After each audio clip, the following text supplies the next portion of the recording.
Welcome to episode 126, season 8 of Talking Throws podcast, Texas style. I'm Coach Jason. And I'm Coach Janelle. And we are throws coaches with the track club, the Throwing Factory. You can go to that website, thethrowingfactory.com, and check out our bios. Guys, if you're needing online lessons, video assessments, anything you need in the throwing world to get better, reach out to us. If we can't fit your needs, we have Coach Ketter north at the Throwing Factory, Morgan Knight, Knight Power and Performance around the Abilene area.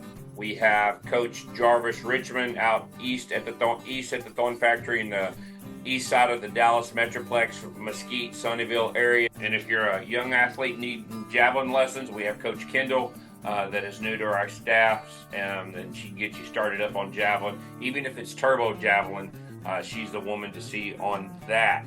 Remind everybody about our YouTube channel.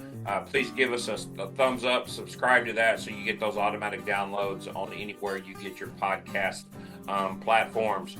We want to thank our sponsors for season 8. Without them, we can't do what we do. We want to thank 4throws.com. You can use that code TalkingThrows10 to get that 10% off. Right now, if you go to the 4throws.com website, man, you'll see some amazing deals. Right now, they got a competitive steel hammer, 30% off for $149.99. You will see Nishi discus on a 22% discount from $523 to $409, and I'm sure that's a 1K or a 1.6 on that discount as well. Also, too, want to thank our Texas Track and Field Coach Association. That website is ttfc.org. They're gearing up for the Winter Clinic January 3rd and 4th of next year. Right now, they're having discounts at the Hilton and at Court by Marriott in Waco. Be sure that you're following TTFCA on social media as well. Then Fiber Sports Discus, Bruce Caldwell. If you're looking to a new way to get that distance, go to that website, fibersportsdiscus.com. Cool thing is, too, is you can go to 4throws.com and purchase that Fiber Sports Discus and use that Talking Throws 10 code. NTX Timing, we want to thank Carl Hornbeck and his crew.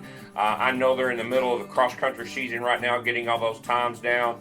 And what the cool thing is, if you're a high school coach or a club coach and you're having to organize a meet, set up tables and do vending and all this type of stuff, let Carl and his crew come in and just run the meet so it's more efficiently, and plus so we can get those results posted to help some of those kids get recruited.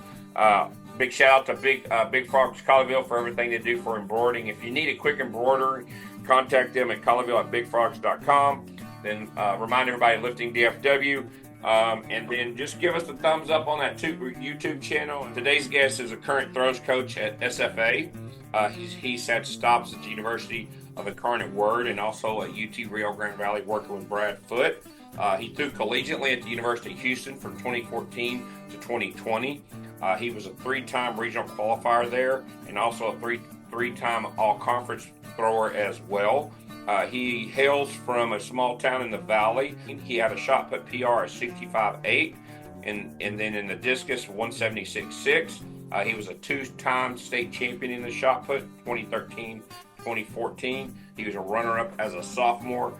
Please welcome to the podcast, episode 126 of season 8, Coach Felipe Valencia. But dude, I do want to tell you, man, that it is an honor to have you on, because you're the epitome of what we do for this podcast. And I'm very excited to hear your story, because you're probably the first one that was actually a Texas high school thrower, went to college in Texas, and now you're coaching in Texas. Yes. So you fit the profile better than anybody we've ever had. Thank you very much. It's been an adventure, I guess you could say, but yeah, I'm actually very grateful, and a lot of coaches really vouch for me. So I don't know, I'm just a grateful person right now. Good. You've been in Stephen F. Austin for a couple of months. Yes, Tell us a little update. What's going on with the track and field program there? We know there's been like some reorganization with head coach and some staff and stuff. What's been going on with the track and field program?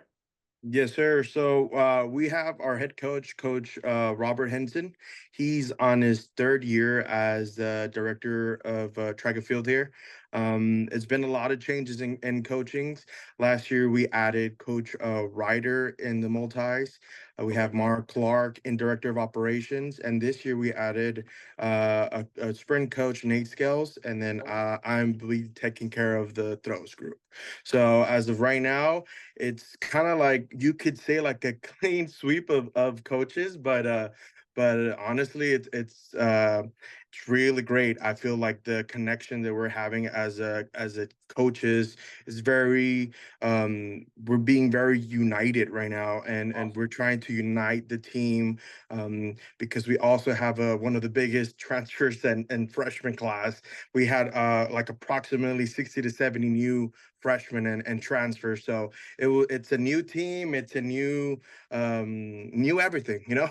So Oh we're trying to wow. build this program into a powerhouse that it is, knowing the history of SFA and track and field. Yeah, yeah. Now, are you coaching boys and girls for throwing? Yes, sir. I'll be in charge of both genders. Yes, sir. Okay, okay, cool. So, kind of just tell us like what's your everyday role in season workout Mhm. training and kind of stuff versus maybe what you do off season wise. So in season, I guess we could talk about right now. Yeah. My hours are a little bit limited, 8 hour rule with NCAA. But right now I have them going 4 days out of the week just throwing, and then 3 days out of the day, not out of the week, I'm sorry, at lifting. And then one day we actually have a day to have, I guess you could say, an active rest, but I make them do conditioning. So Oh, really? Some running. yeah, a little bit of running, a little bit of core, a little bit of men ball, a little bit of everything. Hurdles. So I want to build an athlete that's really an athlete, you know. Sometimes people get away from the running, people get away from the mobile flexibility part of the thrower and an athlete that I think it's very important to be that well-rounded athlete, right? So that's my schedule at the moment. When the 20 rule hour happens, and we'll go ahead and continue with like a little bit more of throwing. Now we'll go 5 days, potentially 6 days when I want them to have that second implement or more practice on that implements. Um, but yes, those are kind of like what I'm looking in or what I'm doing in the fall. In the Okay. spring is going to be a little bit more challenging just because of we're in season, so I might have that Sunday throwing as well, all the way to like Thursday, and then drop back off so we can focus on the competition, right? Yeah. But I'm trying to kind of keep it consistent, trying to build the program, trying to let the athletes just kind of get the hang of this. So I actually have 7 freshmen in my group right now. So Oh, wow. I, I Wow. I came in a really good position to kind of mold them in how I want them to be, you know. So and then I have an upperclassman as well that she's been battling some injuries, but I'm really excited to work with her. Um, so honestly, I'm actually really blessed right now to be part of this program. Just not knowing the history of SFA, and then when I showed up to this position, I was just like, wow, like SFA has really been a powerhouse in the Southland Conference. I got into my office and I see so many uh, championships, and I'm like, okay, like this is what SFA is. So I want to continue that tradition, and I want to help as much team titles, as much as athletes to continue into regionals or to even nationals. So. Wow. Do y'all still have those shot put rings and discus rings at Javelin Runway kind of behind that football stadium and the track? Yes, it's on that corner over there, right behind one behind the stadium. Okay. Um, I know there was a little bit of a viral moment on the throw side when it got flooded like 3 years ago. Oh, Yeah. Uh, really? yeah, it was in the outdoor championships. So they adjusted, and they did it in a high school. So Oh, kudos to wow. those to Adjustment. those. Yes. But I'm in that side. Honestly, it's a really nice place. This It's a great area down It's a there. very pretty Yeah. scenery, the pine woods, the green everywhere. Honestly, it's a good place to train. Yeah. So as far as recruiting goes, if some high school kids are looking to throw in college or throw at Stephen F. Austin, kind of Mhm. what's the mold that you look for a boy or a girl? So my mold for a thrower, honestly, I guess you can miss that grind. You know, you want them to be really, really well rounded as a good person. I want them to really give it their all. Um, I feel like I can work with anything and anybody, you know. I feel like I will mold them into the thrower that I think they're gonna be. So for me, I just height is not really a big problem in my end. As you see, I am not the biggest thrower in competition. I was a 5'7" uh, shot putter, so my recruiting was really low, and when it came to like big schools, you know. So for me, I was like the number one in Texas, number four, number five in the nation, and I was like, where are they? Where- Yeah. so for me, I was like, yes, the height was a big difference. So they did that. So for me, I'm looking for the underdogs, I guess you could Yeah. say. Oh, good. I'm looking for the underdogs, the diamonds in the rough, right? Like the ones that really don't get recruited much. The So for me, I if I get that big thrower, I'm really excited to work with him as well. But for me, I'm really want to mold these athletes into more and give them a chance and give them the opportunity, you know.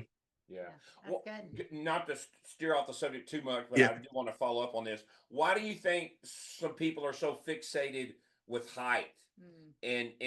and some of those characteristics versus a kid is a grinder, a kid's going to work his ass off, a kid's going to live throwing Mhm. 24/7.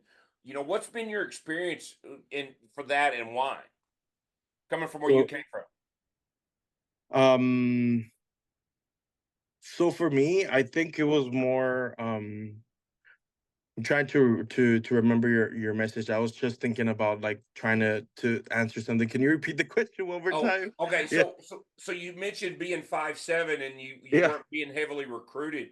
Why do Hmm. you think people, in the throwing world have this stigmatism against Hmm. short throwers, or they want the big long thrower, Yeah.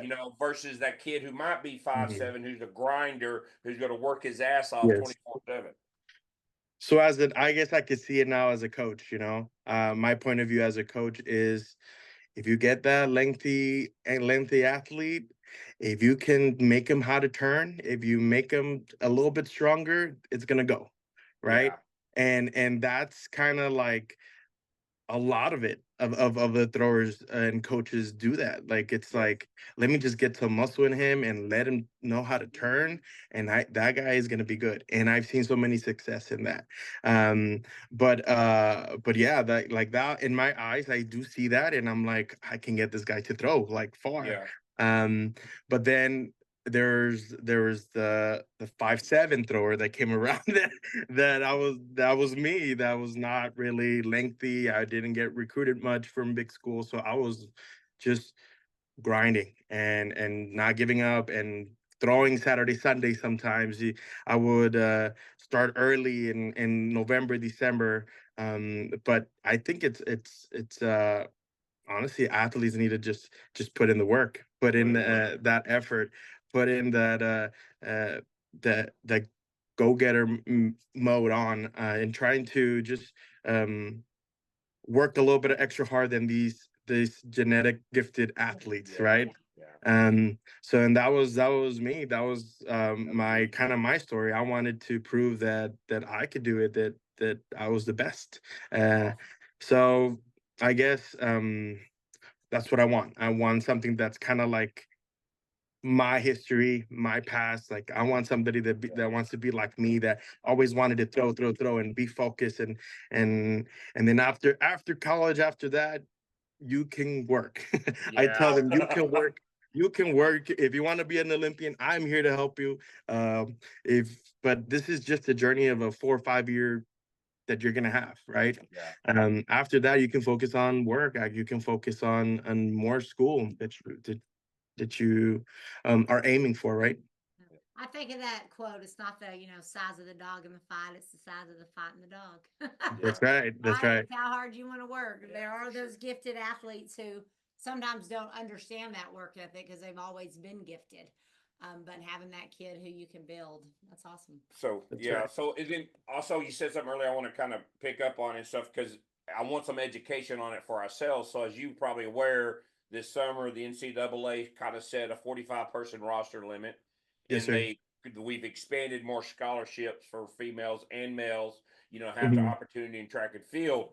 But you just said y'all expanded to like 60, 70 in transfers and stuff. Hmm. So as big picture, are y'all gonna like dwindle that down by next fall? How are y'all handling that? So for us, and I believe every school in NCAA is going to do this. They're probably going to end up cutting people now, like the end of the semester, the end of next year, because if that rule does pass, then they're gonna have to do that next year, right? And that's gonna be last minute stuff. So for us, one was to build the program. So we wanted to just build, let's see what we can get, just because of the new staff. So we wanted to build that program, and right now we're actually just we're observing. We're in a position where we're observing the people that probably not going to make it, and people that might have other things in mind that is not track. And people just I see it a lot where a lot of athletes just, oh, I made it, I'm a track athlete in college, and then they don't put in the work. So that's kind of like, in our eyes, we're needing to really um, need a little bit more of effort in them. And if we don't see that, that's when we kind of have to do the talk that we don't like doing, right? Right. Yeah. As coaches. But yes, we are in search of that 45 men and women's roster, just because uh, we're trying to get it ahead of that Yeah. little rule. Is That's is is there going to be penalties if you're over by two or under by five? Do y'all know that if you don't meet the 45 in either direction? No, I know we've been having the staff meetings monthly in my university, and everything's kind of like pending, and nothing is finalized at the moment.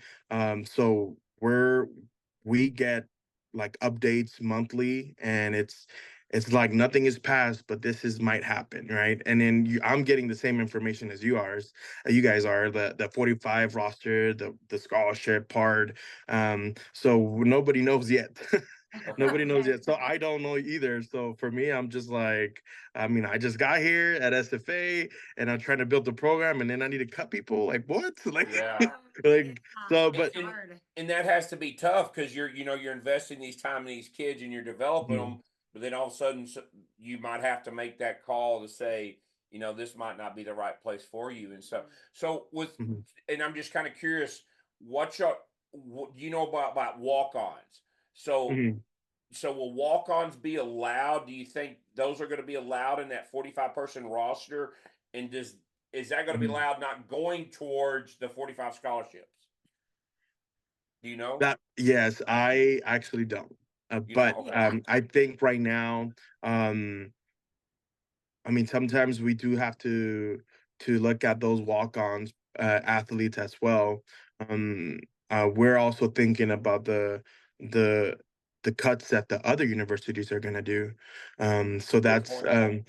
and that's not like we're thinking of the big Power Five schools. Like, Oh what yeah. are what are they gonna do with, like, if they have so much talent and they need to have that 45 person roster, like, where those others that are getting cut and might be really good get cut, Yeah. like, Yeah. Where do they go? so for us, we're like, we might have an opportunity to get those athletes. We might um get that good walk on too, that's going to develop into something great, but that's going to be very limited at the moment, right now too. We're going to have to, like, not do a lot of walk-ons at the moment. Okay. So do y'all have is the NCAA kind of gave y'all deadlines on when that roster is going to start like next summer and stuff? Are there deadlines I in place or just kind of hearsay? I think we're just taking the initiative of like, okay, this is might happen. Let's just do it now. Let's Oh, let's try to get it ahead because I mean NCAA, I feel like they keep changing stuff every month, every year. Yeah. So for us, it's like, and it's big right now. That's a big news for us. So we believe that that's gonna happen. So we're trying to get there as well, so we don't have to like battle that decision making next year. gotcha, gotcha. So is it fair to say, like, to any college athletes listening to this in track and field, you gotta Hmm. get your act together right now if you want to stay where you're at, right? Yeah, Across the board, like, because like you said, y'all are looking at the kids who are putting in the work and doing the time, that's and right. yeah, so Yeah, that's a Hmm. fair statement to make, right? That yeah, that That's right. should Yes, be, and and which should be the case all the time, but even more so, yeah, even more yeah. so now that you want those kids who, like you said, are going to grind all the time and show up Hmm. and do what they're supposed to do. So yeah. yeah, And I that's think, tough. do you think it's going to change how you recruit? Maybe, let's say it does happen in 2 years. That's right. You're going to have to go after more of the established kid with maybe the bigger marks versus maybe taking that chance. Maybe. I think so too. Like I know that talk is always about Power Five will handle their scholarship, will handle their groups. Yeah, For us, it's a little bit tougher with the mid-major schools, right? So my the funding might not even be there, but hopefully it does grow within the next years with NLI and all that stuff, right? So yeah, we want to kind of have that same concept of like what we have right now, and hopefully it gets better with scholarships and stuff like that. So for us, I mean, it's probably going to be really hard to get walk-ons from now on, just because maybe those good guys, like I told you, might be get cut from the big schools just because of the roster thing. yeah, So for us, that's another pool that we might go towards too. yeah. You got to Mhm. have an open spot to bring somebody in to fill that. So, That's correct. so Stephen F is in the Southland Conference now. Yes, sir. They're back So, in it. yes, sir. They got just got announced in July too that Awesome. they came back to the Southland Conference with the addition of another Texas school. So it's expanding in Texas. So you might have more Texas schools be in the Southland in the future. You never know. Just because Yeah, I think they're trying to grab the market of Texas and Louisiana. So. Um, and I think they've done a really good job being a part of the Southland in my previous institution for 3 years, rebranding the conference, just trying to make it better for experience for the athletes. I think they're doing a good job at just expanding and making it a little bit better for them. yeah, yeah. And it's good. It's going to be a power in track and field, especially on the women's side in the Southland Conference. You have Northwestern State, you have McNeese, Hmm. Southeastern. Sam Houston's on it. No, Sam Houston, but UT Rio Grande Valley. It's going to be competitive. Yes, it's something that we're really excited to, and we want to make a run for it. We want that championship back at SFA. So I know our men's and women's team are looking pretty sharp. We got a lot of good transfers, a lot of good freshmen too that can make a big impact in the first year back in Southland Conference. Wow, awesome. Awesome. Well, we'll look Awesome. forward to hearing about that. And Yeah. thank you for educating us on that roster situation. That's a Yes. hot topic that I mean, I don't know a lot of information too, so for us, it's like, I uh, think that's most maybe, people are in maybe that no. boat. well, I don't think nobody does. That's kind of the uncertainty. It's kind of like, it's kind of like nobody knows what's going to happen. So it's we'll sit and wait to figure the answer something. So you've had 4 or 5 or 2 other spots collegiately as a coach. You were at Carnet Word for about 3 years in San Antonio, and before that at UT Rio Grande Valley working for Brad Foote. Just kind of tell us about how you've molded yourself into where you're at now as a coach, Mhm. and kind of who's influenced you, at those previous steps. Yeah, I think it all started in college. Like, I think it all started with Coach Blackburn at University of Houston that kind of like I guess he saw the eagerness of me trying to get better and taking initiative of a lot of things that I wanted to get better. And he was like, "I'm telling you, you should be a coach." And for me, being very, I guess, very selfish, I'm like, I don't want to screw up those athletes. No, like no. No, like, so I was always saying no to Blackburn. But he always knew that I was going to be a coach. Really? Yeah, he would always tell me. And for me, I was just like, I don't think so. That's not going to be for me. But when COVID happened, I was actually at U of H after I graduated in 2019. In Okay. 2020, I was a GA for Coach Oh, okay. Blackburn and Coach Burrell, and I was helping them as much as I could. But then COVID hit, and I went back home. I am from Mission, Texas, so I went back to the Rio Grande Valley, because I mean we were all at home doing nothing. When that kind of went away a little bit, that's when everything started opening up. I wanted to continue throwing. My I was also have double nationality with Mexico. Yeah. So for me, I wanted to have that. I was still gonna chase that dream of the Olympics, right? So I reached out to Coach Foot in UTRGV, and he told me, "Hey, if you want to train, you can train with me. If help me out whenever you need." So we kind of worked together with that. So I Okay. think coming in at UTRGV was the probably the best thing for me too, because that kind of opened my eyes in the throwing world too. Hearing his side of throwing was also like a big eye opener. I saw his way of thinking in coaching the shot, coaching the hammer, coaching the discus, and for me, I was just like, "You make a lot of sense." Like it's like, why didn't I not think of this in college? Like, but for me, I think that was it. That was the kind of like the momentum that I was like, okay, I think I could do this. Like if I can build with the information I got from Coach Foot to my and Coach Blackburn and seeing all these good coaches that went at U of H too, um, I can blend it all together. I can make those athletes, right? Yeah. So I give a lot of credit to them, because they kind of helped me out.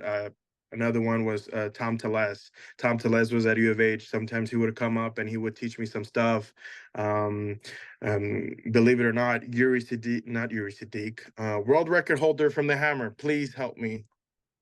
Um. Oh my God. Um. He Yeah, just passed. that's his job. You He got me. just passed. He just He just passed away. Yeah. yes. Is not is it Yuri? Oh my Yeah. It is God. pretty I Sadiq. feel so bad. I feel like a lot of people are gonna tell me bad things about that. Yeah. So We'll he cut it went out. out. We'll He cut it went. out if it's not right. He went out there and was training is training an athlete there at Houston, Gwen Berry actually, and Yeah. I was just like a little kid, just like observing and like taking notes. It is And your what was Sadiq. Serious to Dick, serious to Yeah. Dick. All right. We'll cut that out though. We got you back. Yeah, no, but I remember also like having seeing Yuri Sadiq go to U of H, and he was training Gwen Berry, and I was just like, so like, okay, I'm in, like I didn't know it back then, but I had my coaching cap on and I was just writing a lot of notes. And so all these coaches were like a little bit of like little help as that I was getting into coaching, right? uh but um but yes, I kind of parted ways with the Federation for Mexico in 21, and I was like, I guess I need to work, and that's when I was like, okay, let me give coaching a shot, right? Let me give it an opportunity. I feel like I have a lot of knowledge. Let me just help these athletes out. And the first school that I reached out to was at University of Incarnate, and honestly, that was the start of my career as a coach. Oh wow. So did you when you went in there? Did you have a clue? Did you? No, there's no there's no blueprint Did to you tell have you a how to be plan? a coach. There's There's no no what? Say that again. There's no what? there's no blueprint, and I tell you Yeah. how to be a coach. Like just Yeah. No. so for Yeah. me, it was just like, okay, I went back to my roots of like, okay, what would you do when there was, what did you do at U of H? What did they do at UTRGV? So, okay, I just blended together. Let's spread out my groups. Let's start doing drills. Let's start doing this. And it worked out, like right now, I feel like I still kind of do some similar stuff when I started, but keep adding little things in there and writing it down. Like, I don't think this worked this time. It'll work next time, and add different things. So, um, I always tell everybody like I'm done with education. I'm not gonna be I have two masters, so I was like no, I don't want to do I don't want to be learning another subject and doing all this school, but I have to keep learning. I have to keep Yep. learning as a coach. I have to because I want to follow up with some good coaching advices from all these coaches and keep reading what worked, what didn't, and what helps these athletes out. So I have to continue being a scholar and continue reading more about throwing. So Yep. Wow. So So correct. true. So correct me if when you went into UIW, y'all didn't have a hammer cage. Am I right on that? So they actually have a partnership with a local high school down in San Antonio in the downtown area. Yeah. So they threw in that area.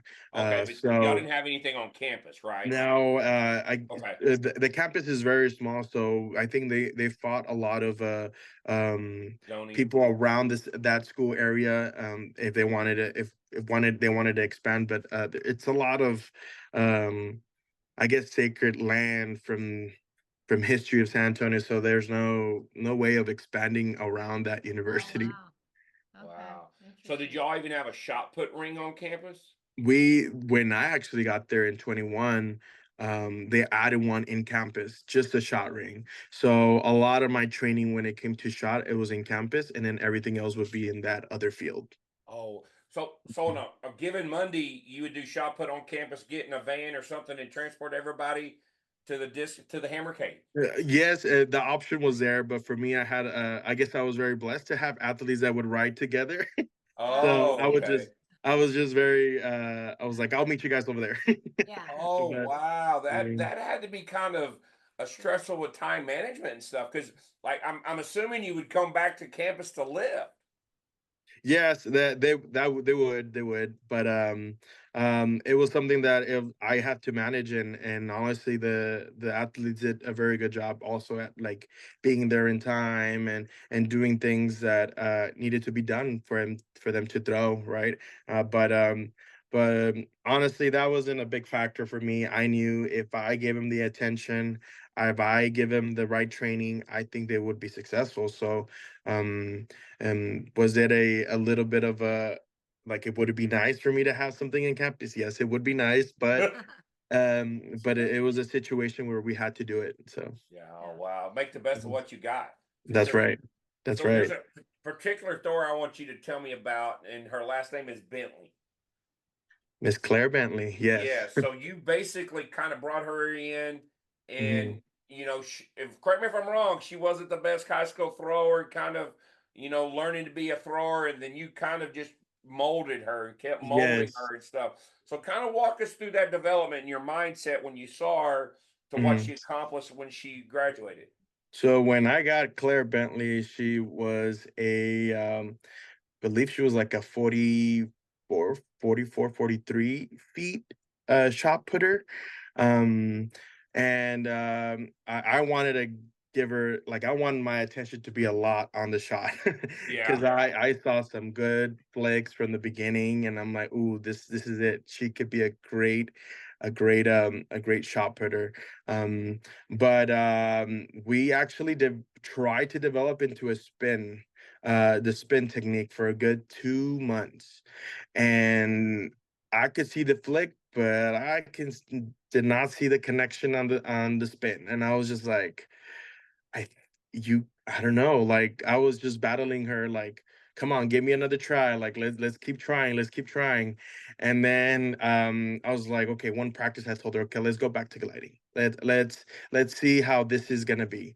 And she started going 45 plus, and I was like, okay, this is it. I'm gonna keep you as a glider. Really? Not everybody is a spinner, so Yeah. She taught me that I wanted to create everybody as a spinner because I was a spinner. Yeah. But yeah, it wasn't clicking with Miss Claire Bentley, so I was like, okay, let's stick with gliding, and she became good. She started throwing a lot better her senior year, but she got a little glimpse of a little success in her junior year. Yeah. She ended up winning shot indoor and outdoor her senior year, and she won her weight throw her junior and senior year. So um, Wow. she's a very powerful lady. Um, not a lady, I'm sorry, Claire. She's a powerful person. So I'm very blessed to help her in her development. And honestly, that was like a glimpse of me that I'm like, okay, I think I'm in the right track as a coach because I developed this athlete into a great success, right? Yeah. So for me, I was like, okay, I think I made the right choice as a to be a coach. Yeah. Oh, that's good. So did you cross train her with weight and shot and like because I'm that was all I mean because that was all new to her as well because if you were trying to Mhm. teach her rotational shot but she was also learning toe turns or heel turns and weight and hammer as Mhm. well like it was a lot of learning. Yes, it was. I know for her, I just drilled her with a lot of turns and when it came to like hammer and weight.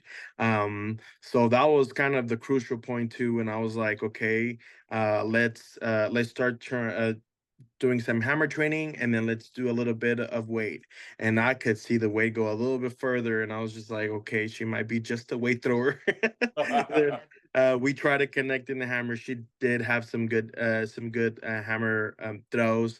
Uh, but I think she clicked a lot better in weight. And then that's you see a lot of athletes have a lot more success in the weight than the hammer. Um, so but yes, it was a lot of like day in day out trying to do the turns and then doing shot um and then discus as well just for funsies. I told her it's like you never know, like anybody can foul in the conference and you can score, like Yeah. there's some stuff like that happens. So but yeah, honestly, I was very grateful to have her and um and coach her. Yeah. How do Awesome. you handle the mental side of that with someone who's, maybe a little frustrated on trying to, have that connection rotational shot put and trying to learn these other Mhm. implements and stuff like that as being a former high level thrower, how did you coach her, in the mental side of that frustration maybe? So for me, coaching that side um can be a little bit of I guess it could be a frustration in both ends because it's like you want her to be great right now too as a coach, but it takes time. So I would always tell her to be patient. Just believe me, just trust me, we're gonna get better, just keep going. So just being very positive, just being very letting her know that she's doing great.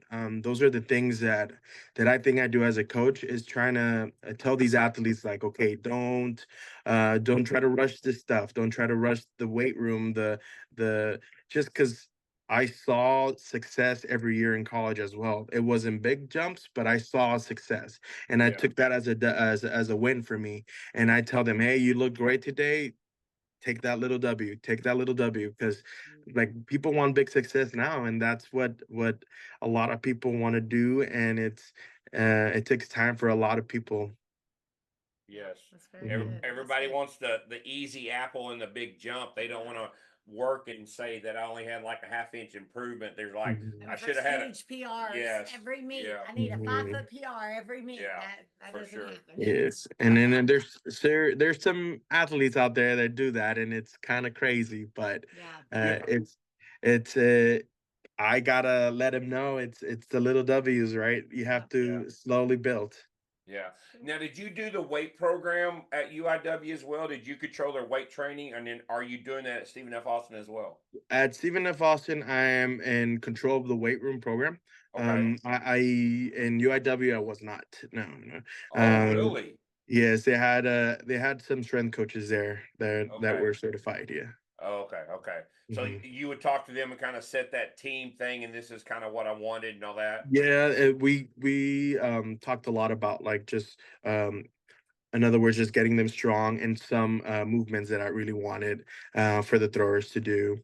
Right. I was still there. I would always try to be around as much as possible in the weight room, just so I can see and let the coach know, like, hey, this we had a hard day. Like, Yeah. relax. Yeah. Don't Gotcha. push them too hard, like um and then like I told every athlete, I tell every recruit, like, we want to be strong in the ring. We don't want to be super strong in the weight room and not let it correlate in the throwing side. So we if they do their thing in the weight room and they get stronger, I'm happy with that. But I want it to correlate more in throwing. So if I see that implement going more further, then yes, we're doing something right. That's a great point of being strong in the weight room. I mean, in the ring versus being super strong, in the weight Listen. room. Yeah. And because we talked to people and some like, and you see kids and coaches, and you think they get enamored with too much in the weight room a little bit, That's right. and they can't. That doesn't translate to farther throws and stuff. Um, Mhm. and that carries over to be more of an explosive thrower versus a stronger power lifter or a stronger Olympic lifter. That's right. That's right. Yeah. And then I mean, I guess a lot of people do say like just get strong in the weight room and it's gonna go far. In theory, maybe we'll get better sometimes. But then there's athletes that don't correlate into that. So right now, I have a 3 day out of the week in the weight room. So in my previous institution, they had it 4 days. Wow. So now I'm like bringing it down. I'm like, okay, you know what to do in the weight room, but let's go harder in the ring. Okay. Let's throw that heavy implement. Let's throw that light implement. Let's throw that competition weight. So and that's what I'm looking as a coach, like just I tell them too, like, it's my job to see what clicks for you. So for me, I want to have that one-on-one or maybe even one-on-two attention on these athletes and just see what's clicking for them. Yeah. Yeah. Good. Awesome. Awesome. Good. Awesome, man. So let's go back to your throwing career Yeah. when you were throwing for the Mexico national team and kind of what that experience, what were you did you try to go to the trials? What was that experience like trying to be a Mhm. professional thrower? Yeah, so I attended actually two trials for Mexico. The Okay. system was a little bit different in Mexico just because um, they're looking for the mark and they're looking for a person that's gonna give them a high level like uh, placement. Um, so I battled with them a lot on trying to go to meets that actually weren't the Olympics, and their standard was very low. I mean, very high that anybody in like other countries went and I would have been up there in the top six. And I was just like, what are you doing, Mexico? But for them, it was all about money and saving and representation of like top three, top four, right? Right. But I went started in 2016. My friend Yvonne Trevino Hayek, she was a long jumper in Mexico training at U of H. That it was like also a crazy connection there. I saw Yeah. her training at U of H, and I asked, like, how can I be an athlete in Mexico? My parents are both born in Mexico, and she helped me out a lot. So whenever we started that journey, I went to 2016, my first meet in Mexico, and um, it was the Olympics. It was Olympic trials in 2016, and I was considered under 23 at that division, but we were Yep. all going against each other. Um, and but yeah, they actually the 2016 didn't go as planned when it came to the Olympics. So there was another meet, the under 23 games in El Salvador. Yeah. Um, and I got selected to do that. So that was my first international meet too Oh as an wow. athlete. So I ended up in fifth place. Um, and that was a big shocker and big eye opener. I enjoyed that event just because I wanted to I wanted to do that. That was my dream, and it was my dad's dream to see me compete for Mexico Oh and wow. my family. So it was actually a really nice experience, just because I mean I put my family's name up there, and at that point, University of Houston, I put a name on them as well. Yeah. So you said it was kind of an eye opener for you. Like, what do you mean by that? Just the competition and the people you were Yeah. going against, or the Federation of Mexico? Well, both, I guess you could say. Because they run things their way, and it's sometimes in our end we're like, I guess you could say we're a little bit spoiled. We get everything from the help of USATF, right? Yeah. And they're buying this, and they give you this, and you don't have to worry about that. In Mexico, it's like, you sure you're gonna medal? Are you sure you're gonna, like? We want to take people that are gonna medal, and so the opportunities are not a lot there in Mexico, just because they want that athlete to be the best.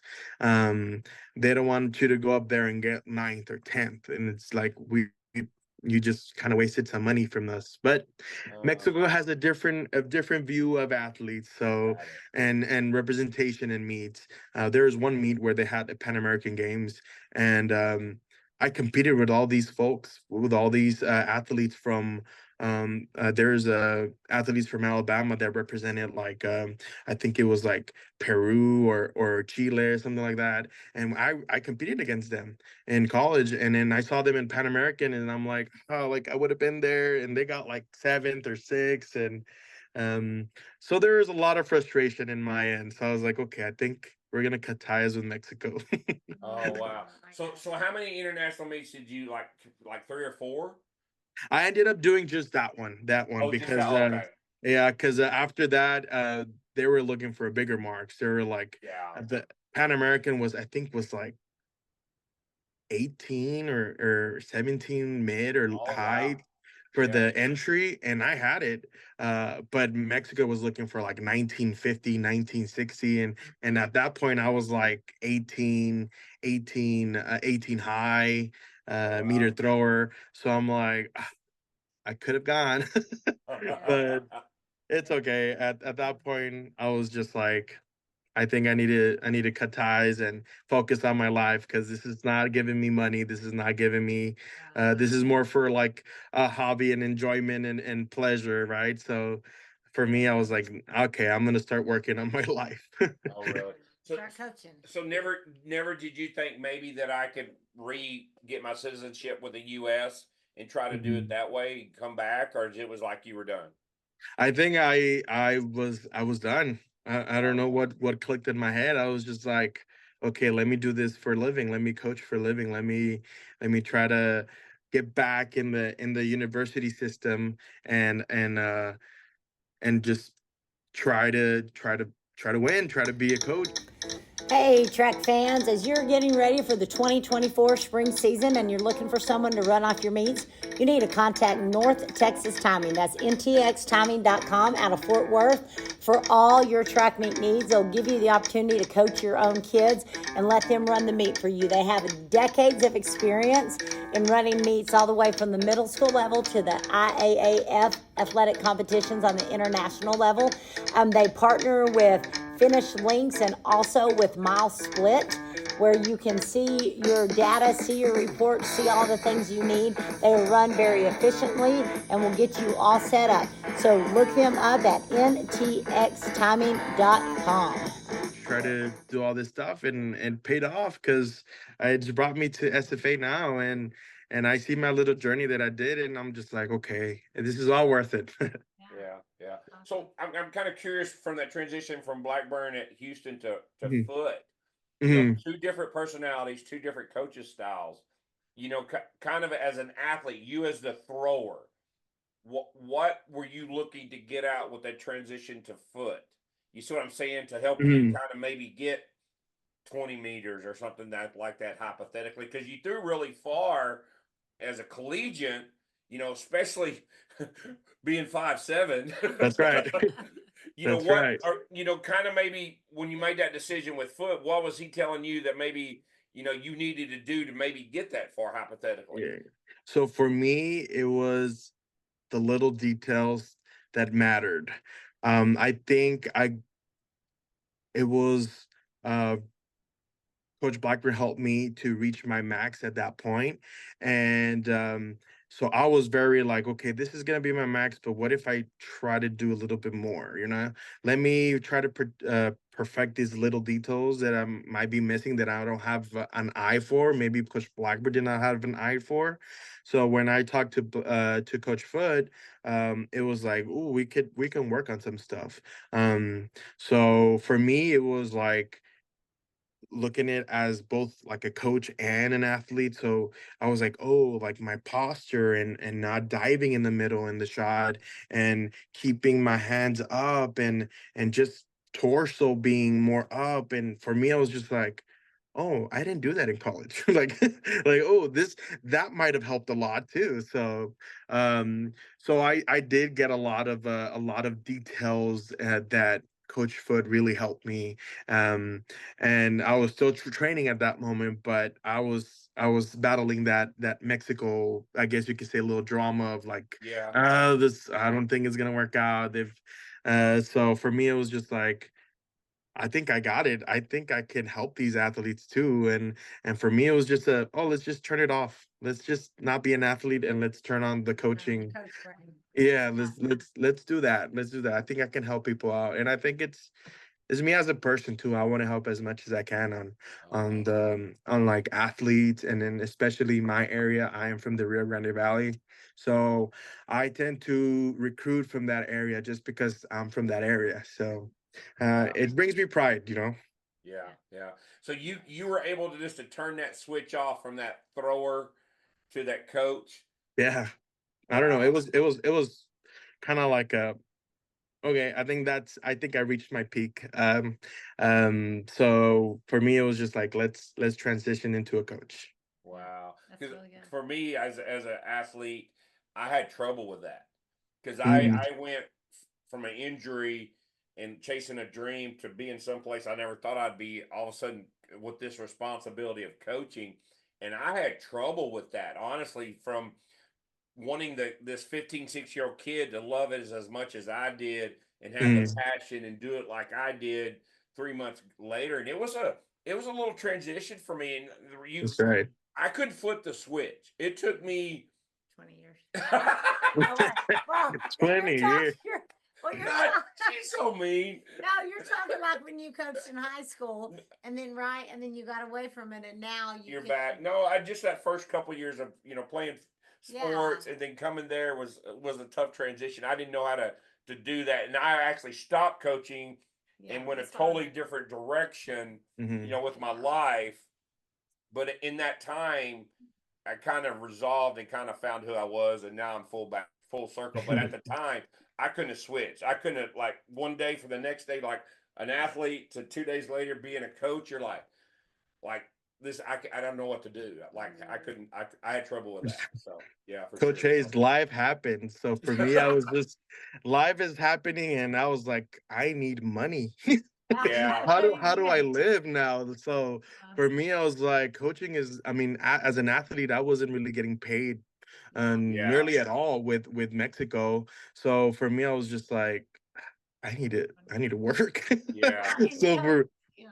Coach so Blackburn had planted that seed throughout your college career. It said you would y- be good at coaching. So somewhere in probably with your teammates and stuff, were you one of like a leader that helped them out and did that kind of yeah, thing as a I, teammate at U of H naturally? I was. I think I guess that's what really helped me too to become like a leader too. I was part of like their SAC group. I was Mm. a representative for track. I guess you could say I was a leader for the throwers, but and I didn't really want that title because um, uh, I mean, just you don't want people to see you a little bit different than others. But for me, I was like that help that support system from a lot of my teammates, and I really wanted them to do good. And I'll tell you what, Coach Blabon can recruit. He recruited some great throwers. So for He me, did. it was like Blackburn needed to do something. It's like, please take care of him. I got him. yeah, I will help him as much as I can. So So for me, it was, I think, that's kind of also a little seed that Coach Blackburn did planned in my head, that later on he was like, he's gonna be a coach. He knows. Yeah, yeah. So let's talk to you about your experience of being a collegiate thrower. um, Honestly, it was the best experience ever. As an athlete, I got the opportunity to travel. I got the opportunity to compete at the highest level. Um, I got the opportunity to go to California, to Pennsylvania, to Florida, Yeah. to all these big states that I never thought as a South Texas thrower that is gonna be, you know. Um, I live in the deep South Texas, and I was at one point at New York, and I was just competing at a conference meet there in New York, and I was just like, wow, that was a big change, you know. So um, I Culture got the shock. opportunity to do pen. I got the opportunity to do pen relays, Mount Sac, conference in Florida. I went to Clemson. For me, that was the funnest part of an athlete, traveling and competing, showing your ability as a thrower. I guess she was at her. She is still at her peak as coach, and now Coach Kovacs. She was at Ohio. She told me good job, and I was like, oh my gosh, she knows me. So it was like, yes, like I went to Oh, a wow. Clemson meet. I'm like, oh, yes, she knows me. Like, That's um, awesome. so just having those little things that, like, social media was getting big, and like throwing pages going big, Yeah, and so you're knowing a lot of these athletes, and you're able to compete with them in big meets, and that was a fun part for me as an athlete, traveling and competing, and the training part was easy. I could train, I could give it all I have, but these little things that I guess I was searching when I was a high school kid was accomplished in college. I lived through that. I loved that, and as I guess as a coach, those are my fun times. I'm like, ooh, let's go yeah, travel time, let's go compete, you know. So and it's something that I'm grateful for to have. yeah. Were you kind of always that natural competitor? Like, were you always there to try to kind of like, I'm going to kick your butt mentality every time, even in practice? I think it started like in high school, just zoning in. I was never a big uh, loud person. I was very calm, but I know when to turn it on. And it was just like funny because I think my brother-in-law would always be like, "Come on, grunt, get angry, get like, come on, let's throw further." And I was just like, "I'm good, I got this. Like, I'm gonna be good." Like, I just turned on the switch. So my I knew when to turn it on a lot of the times, and I think Blackburn did it. Would tell me a lot. I'm like, oh, like you know how to compete, man. Like he would always tell me, like, oh, you just turn it on. There was one year and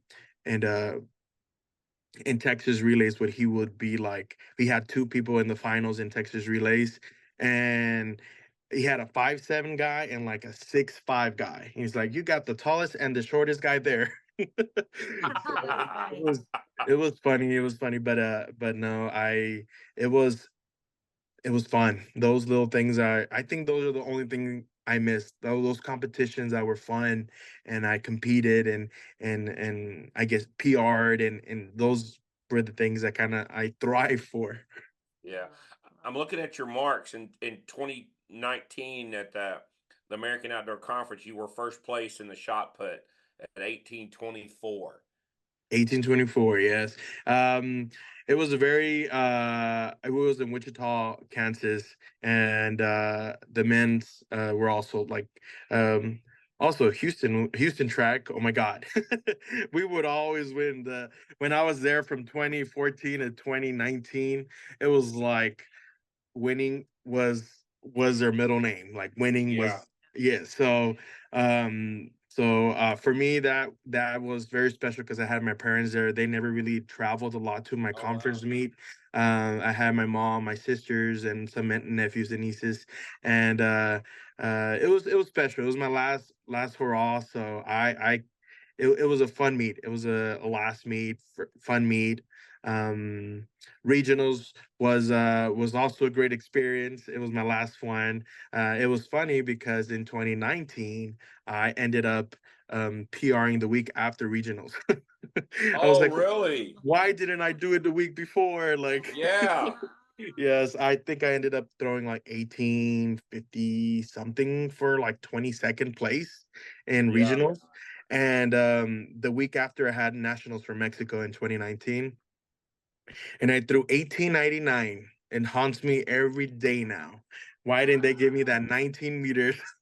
Oh, wow. Yeah. So In the that week way, after, Mexico didn't even help you out. yes, I'm like, okay, you can't even give me a 19 meter. But no, but yeah, now that I think about it, and it was like 1899 would have still got me like 14th place Yeah. in Yeah. regionals. So I would have been like up there. But that year was pretty strong too. Yeah. Um but yeah, it's honestly that year, that senior year was great because I won the indoor and then I won the outdoor. And I don't think Houston has done that in the shot for a while. I think since maybe early 2000s.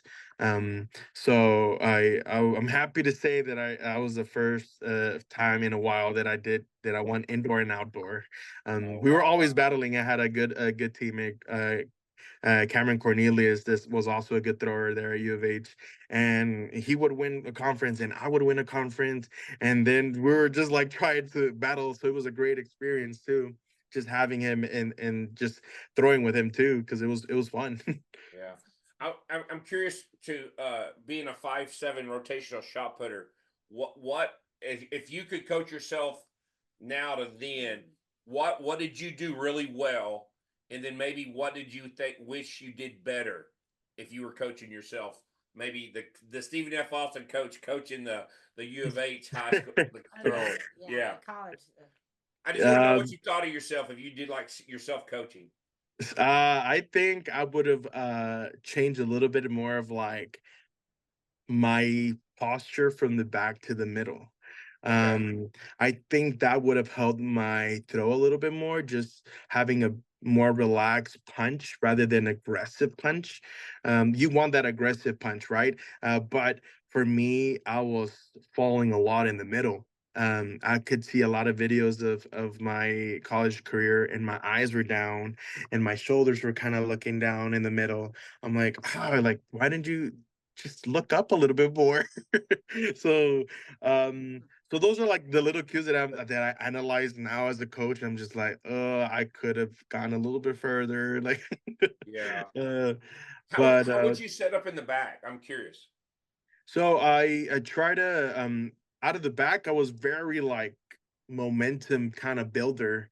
So Yeah. I would kind of be like a little bit more like side to side, Yeah. and then kind of rush going into the left side, Okay. kind of like put that pressure, go get a long right sweep, and then just kind of go with it, right? Um so now I kind of coach you more into, okay, find your balance a little bit more, find more pressure on the left, and just rotate on top of it, right? Rotate on top with a good posture, and let's drive from your legs to the middle. And for me, it's very, I think that's very crucial, just because you're having that control from the back to the middle. And for me, I was a little wild when it came out in college. I was just like, okay, let me build it and go. Um, so those are the, I guess, some cues that I tell myself. I'm like, that could have helped back in Yeah. college.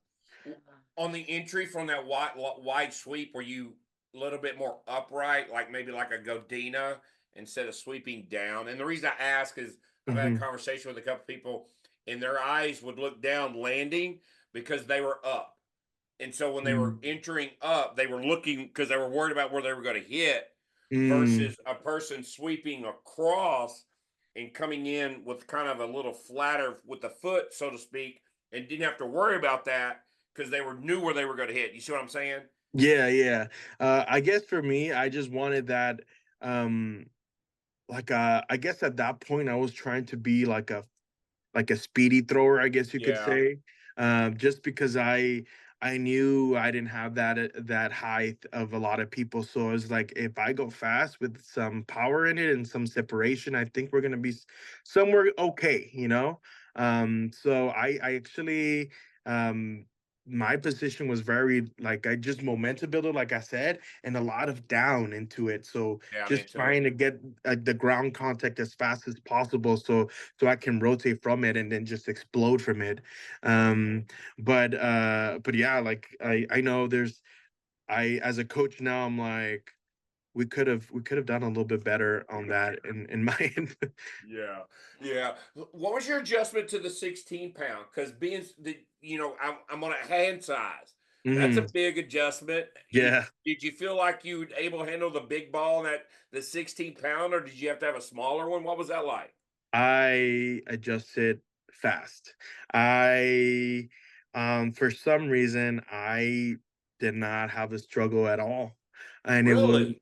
I don't know, it was just very easy for me, and I wanted a bigger shot cuz like the diameter of the shot uh got bigger, and I would feel the bigger ball, but bigger diameter a lot lighter for me for some reason. I don't know. Um but for me, it was I translated really well onto it. I My first meet as a freshman, I threw 18 meters as a freshman at my first meet, Wow. and people were like, "Okay, that you're gonna be great. You're Wow. gonna be a good thrower." So, for me, again, I I didn't have any troubles with a big jump. Wow. So I see too that all right, I'm gonna ask you a question. What was your PR in discus? Do you remember? Um, 45. There you go. 45, 90, 45. 94, 150. Yes, it was 150. I mean I'm pretty lengthy with my hands, but yeah, the height was a big difference there. Yes. And that's the So reason I asked. I was just like, did you even give a shit about discus?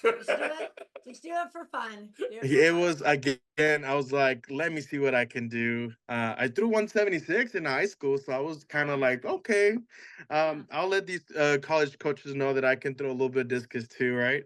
Um, but no, I could not connect well with it.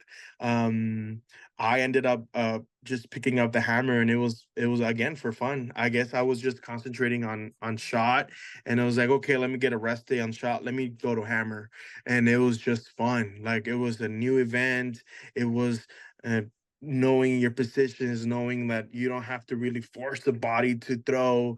It was just literally sit and rotate, and let the legs rotate. So Did you so heel for turn? Did you heel turn forward, or did you toe out of bounds? I did a toe turn on the first one, and then I Uh-huh. would a heel toe after that. But yeah, it was again, it was something fun. We had some really good hammer throwers at U of H, and I was like, oh, this is great. Like these ladies are throwing far.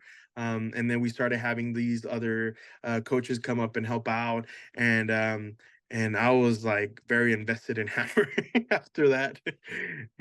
I ended up throwing 54, but it's fine. I'm happy with that 54. Heck yeah, heck yeah. Did you find having that rest day with hammer and weight, did that help you in shot put? I hear more and more people cross training with hammer and weight. That's helping with rotational shot put. I think it helped me just one, it helped me not think about shot, and another one, it just made me I guess more of like core, like help me out with the core strength a little bit more, because I was doing a little bit more now with like heavy implements and doing some core movements. So it helped out in either way, you know. Um I It was for fun, it was for distraction to not think about shot, but at the end of the day it helped out. Like it helped out the team. I helped out me. Yeah, for sure, for sure. What is your what was you say that what's you're most proud of in your collegiate career? um, Proudest. Wow, that's a good question.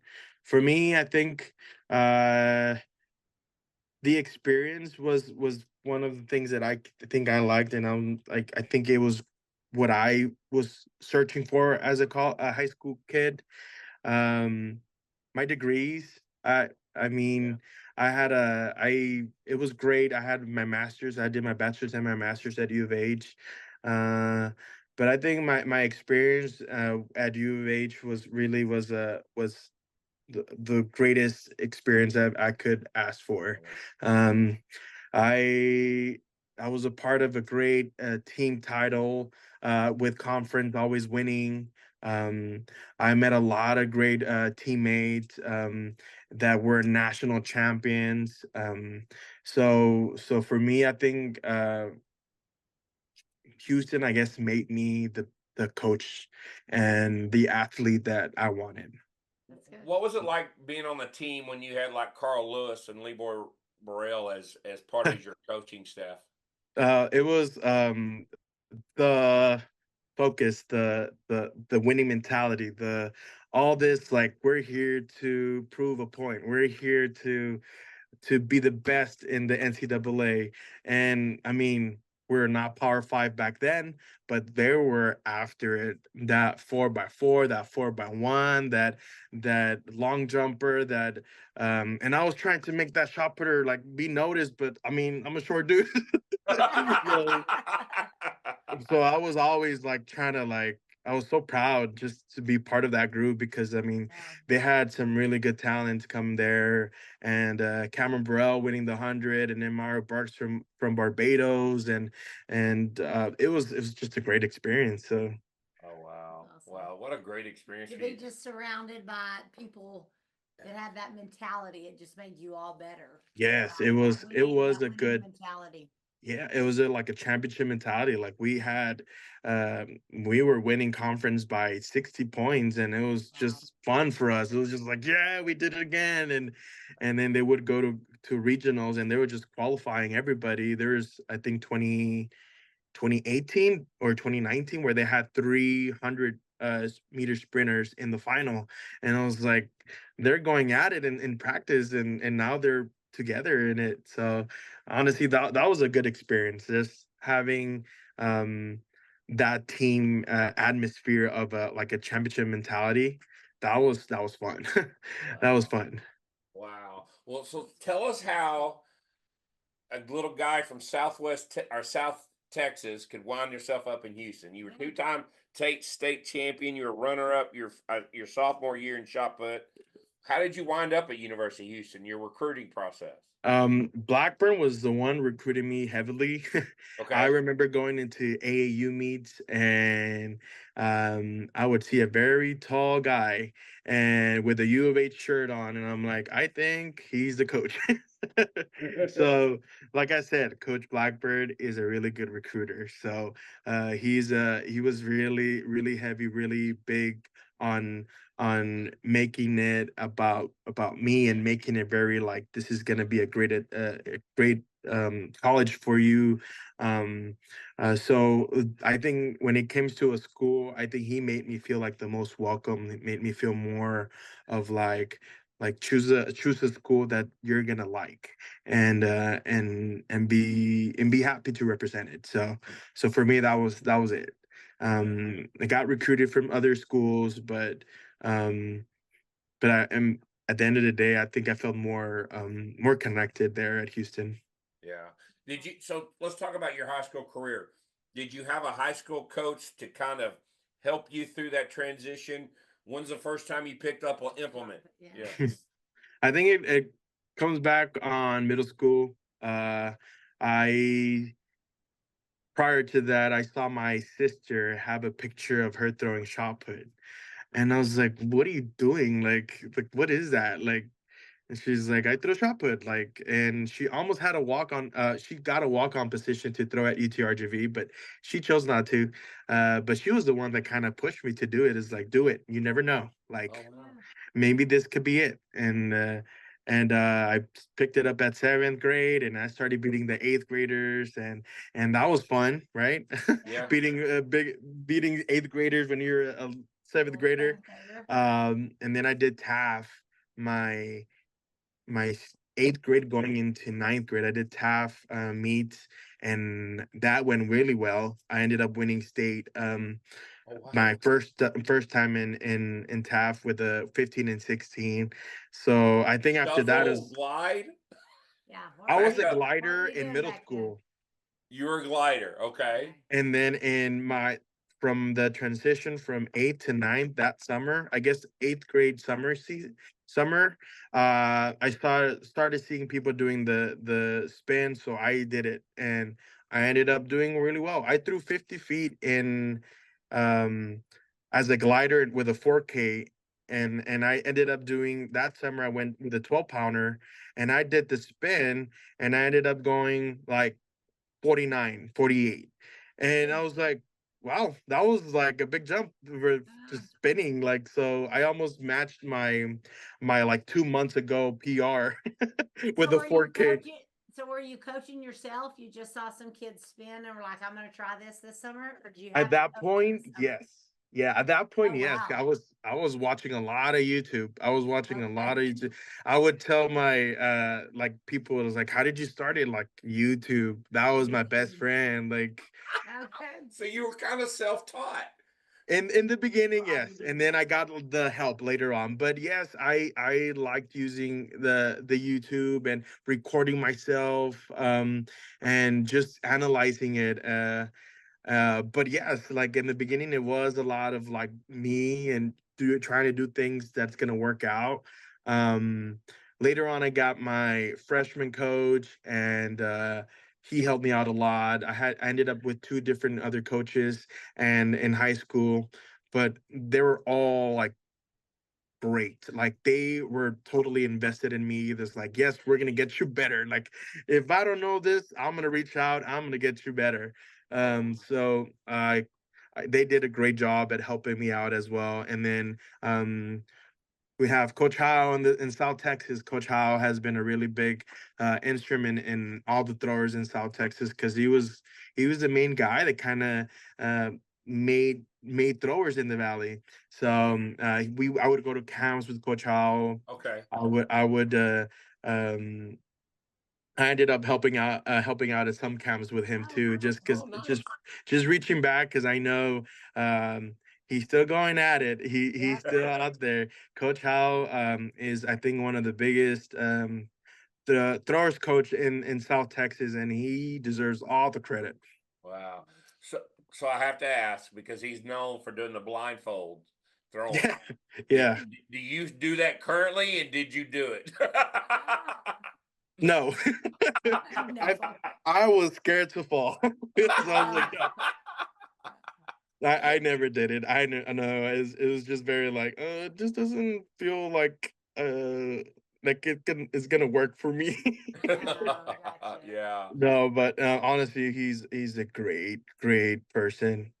He helped a lot when it came to like, okay, I needed to start early a little bit more now because I wanted to throw in October. And he's like, oh, I'm throwing over here. Let's come join us. So he would help me in that aspect to have another eye in as a coach. So Yeah. Yeah. So did you play football or any other sports, or did you just start throwing in seventh grade and stuck to it? I did football middle school a little bit. I did freshman season, and then my sophomore season I ended up with an injury in my MCL, and it took me out of the season. And I ended up going my sophomore season. I ended up going to state and got second. And then I ended up literally the following week after state I did the spring ball game, and with no practice, with nothing, like just go ahead and go. And I sprained my ankle. My pinky was dislocated, and I was Oh just like, no. I think this is my calling. That I'm not a football player. Yeah. I'm gonna stick with something that's gonna help me in the future. So Okay. Oh, good. after my sophomore season, I ended up just focusing on throwing.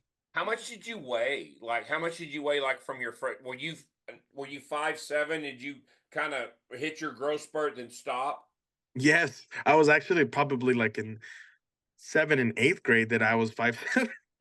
And you I were was the a tall I seventh was and eighth I was grader. the tall seventh grader, and they're like, "Oh, you're gonna be a big person," and I ended up not being one. How much did you I, weigh? I was like around middle school, like 240, I would say Okay. 230, and then in high school I was from like 250. My senior year I was probably like already 260, 270. Um,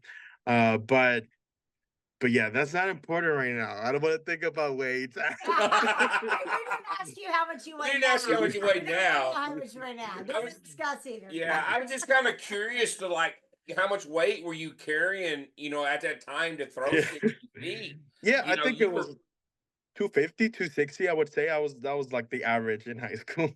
wow, wow, that's amazing. So, you said earlier you were among the best in Texas, the best in the nation and stuff.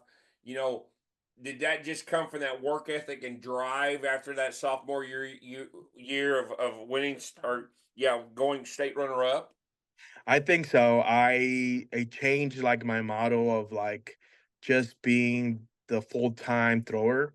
Um I tried to become stronger in the fall. I did I didn't have a track class, so I did the cross country class, and I partnered very well with the cross country coach. Who was the female coach for both programs, and she gave me like a good strength and conditioning program. And for me, it was just like let me build into a better athlete, be stronger. She would make me do hills. She would make me do bleachers. She would make me do hurdle stuff. I was sprinting with them, so it made me a better athlete overall. So I think it was a great call in my end to just okay, let me get out of the football world and let me give a chance to these people that are going to help me become a better thrower. And I give a lot of credit to them too. Coach Prasan, Coach Garza, all of them were like great people that really helped me out in high school. Yeah. So your PR in high school was 65.8, 65.7? 65 7.5, 20 And meters half. on Put that half in there. 20 meters on the dot. 20 meters on the dot. Yes. Wow. Do you remember that day? Yes, it was amazing. I ended up going into the national meet, the New Balance meet. Back then it was called New Balance Yeah. in North Carolina A&T and Yeah. at Greensboro. So I ended up going to that meet. My senior year, it was like, let's have fun. Let me just go. Like, this is a national meet. I never got the experience in junior or sophomore year. Ended getting fourth. And I think the program, it's called NSAF, I believe. Mhm. They're the ones that reached out in the meet, and they're like, "Hey, you, we're gonna invite you to this meet in Chicago. We'll pay for everything." I was like, "That sounds fun. I'm gonna do it." Like, yes, I'll do it. Um, Little did I know that that was a really big me when it came to like high school kids and college kids and professionals, Yeah. because I got to see some great throwers there. It was like over everybody against each other. um High school, college, and then we had like one or two pros there, and they made it very like individual, like very feedback, keep throwing kind of thing. So they did a really good job. But that day, um, it felt honestly after that, it was probably like after the national meet, it was like maybe 3 weeks after. I did not practice at all. Like I was just like, oh, this is fun. Chicago throwing, like I am done with throwing. I'll wait until college comes so I can start throwing. Um, and yeah, I took like a 2 3 week break, and then I did that meet, and stress free. I guess you could say fresh. Yeah. Um, it just clicked. Oh, it I wow. went 65 7.5. It was one of the like the easiest throw of my life. I was like, oh my god, I can't believe I'm doing it. I was a 64 feet thrower all during my career in high school and my senior season. And that 65 was the easiest throw ever. Like I was just like, okay, like Oh, wow. so Did you that win the was meet? I did end up winning the meet. Oh, wow. Yes, I saw a lot of good throwers. I know. I went. I saw right now Eric Favors. He's a thrower at Ireland. He was at South Carolina. I remember throwing against him. Um, I remember another South Carolina thrower. His name was Ben. So there were all high school seniors. Some were juniors, but all mainly seniors. And it was just like fun seeing all these athletes that were going to different schools. Oh wow, what amazing experience and stuff. Very cool. Is there Mhm. anything in high school? Go ahead. No, you asked that one. Go, because mine's not high school related. What is it? You're asking. Well, I was just gonna ask, who's your favorite current thrower? Like, either like like now professional thrower, American. I like everybody's a Ryan Krauser fan, but who is your? He usually asks this question. Who is your favorite thrower right now that you like to watch? I think I've always been a fan of Krauser. Joe Kovacs, I feel like I wanted to mimic his technique the most. Um, just because of he wasn't as big as Krauser. I wanted to kind of have somebody to mimic because of my height, right? I know I'm a 5'7" thrower. He's probably like 6'2", 6'3". I don't know how tall he is, but Yeah. he was taller than me for sure. But I was like, I think I could do what he's doing, you know. So Yeah. I think he was my favorite thrower growing up. Um, I guess now, I'm a very good friends with Uciel Munoz. He's a Mexican thrower. Yeah. Uh, he is killing it. And were your parents athletes or anything? We didn't get My to that. dad was an athlete. He would be the one that would push me a little bit more and uh and being the best version of me because he would always have these stories and these were wild stories. It's like, oh yeah, I would jump over cars. I would I would do all this crazy stuff. I would do like 15 miles and we're like, you're crazy, dude. Like like why would you do that? But like every time I would go to Mexico and go to my hometown, my dad's hometown, they would always be like, "Your dad was an athlete. Your dad would play Oh wow. good basketball, good volleyball." And I would be like, "Oh, I guess I have some good genes from him." Oh, wow. Do you have a lot of brothers and sisters? One brother and three sisters.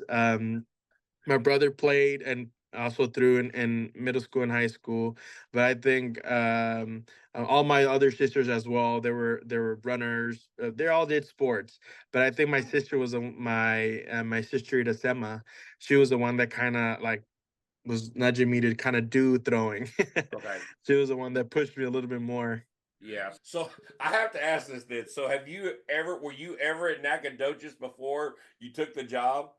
Yes. Okay, okay, good. Yes.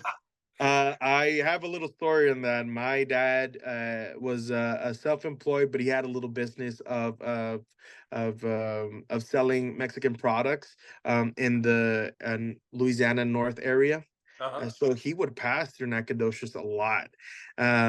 So sometimes when there was no school, there was like the summers, I would join him in his like route to Louisiana, and he would stop to Nacogdoches a lot and would go to all these Mexican like restaurants, and he would sell like candy, boots, cheese, Oh, wow. anything that was from like Mexican products because we would cross the border there in the valley and then he would buy all this stuff and then on Friday he would like come up to Louisiana and sell it and Nacogdoches was on his way so he would stop. Oh wow. And now you're So there full circle. yeah, that I always think about that. I'm like, oh, my dad would be I'm so stopping here. here, would be there. My dad sadly passed away Oh, 2015. He didn't see me compete in college, but I know he was there. awesome.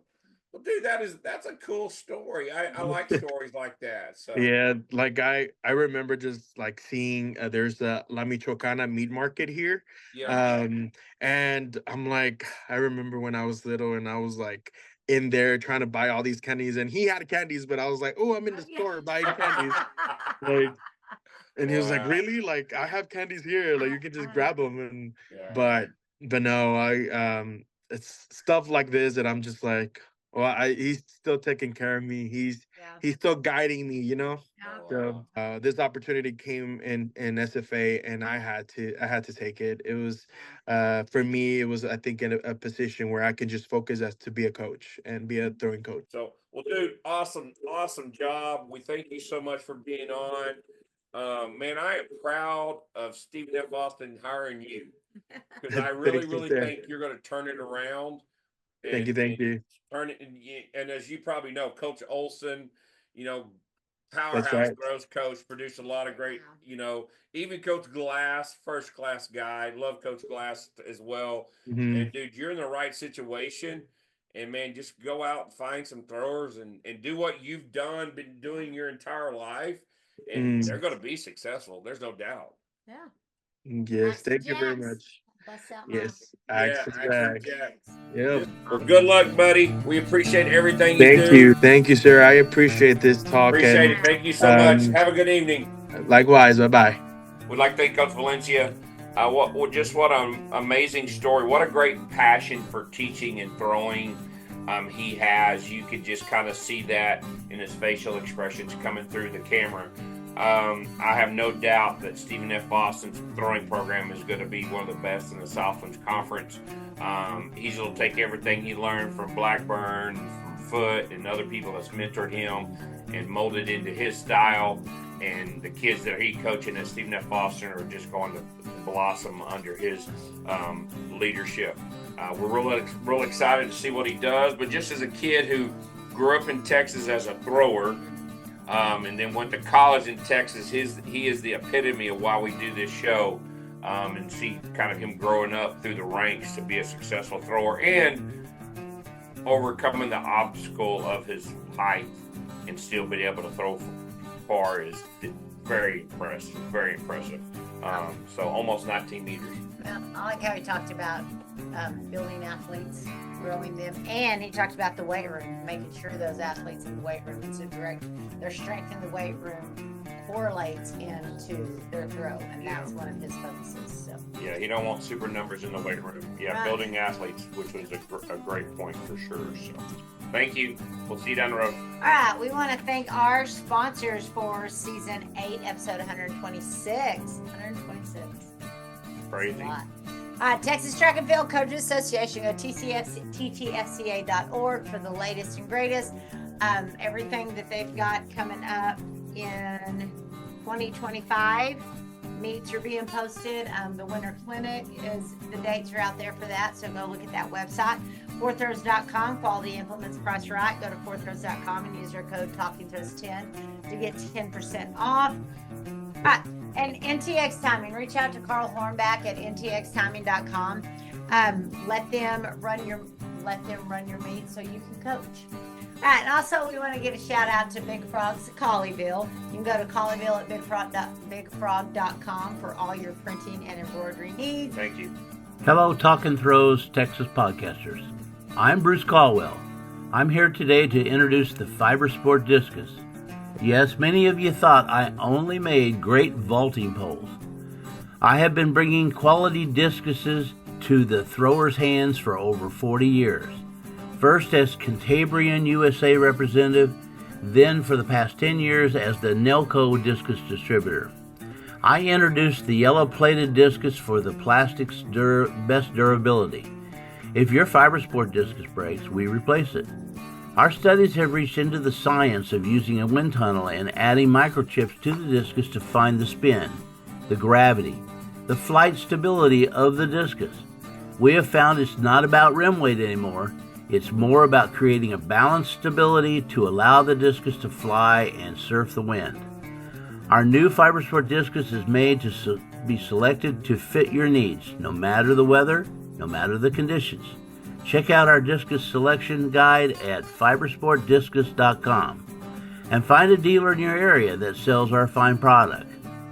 Thank you, Jason Janelle, for allowing me to talk with your listeners on Talk and Throws Texas Style. Lifting DFW, we got our mobile lifting station. So yeah, if you're looking for Olympic lifting lessons, reach out to me. We can bring that to park, a garage, a parking lot, whatever you need, or you can possibly come to where we're at to get that workout in. So just contact us off the liftingdfw.com website. And then go check out the Throwing Factory. Check out our podcast stuff. There's a link in there for the podcast. Go to YouTube. Give us a thumbs up, suggestions, all the things. We love to hear feedback. We've got a list of people we're working on getting on, so we would love to add to that. So thank you, guys. And then also if you're looking for sports psychologist, remind everybody about Michelle Gregovich as well. Awesome. Thanks. Thank you.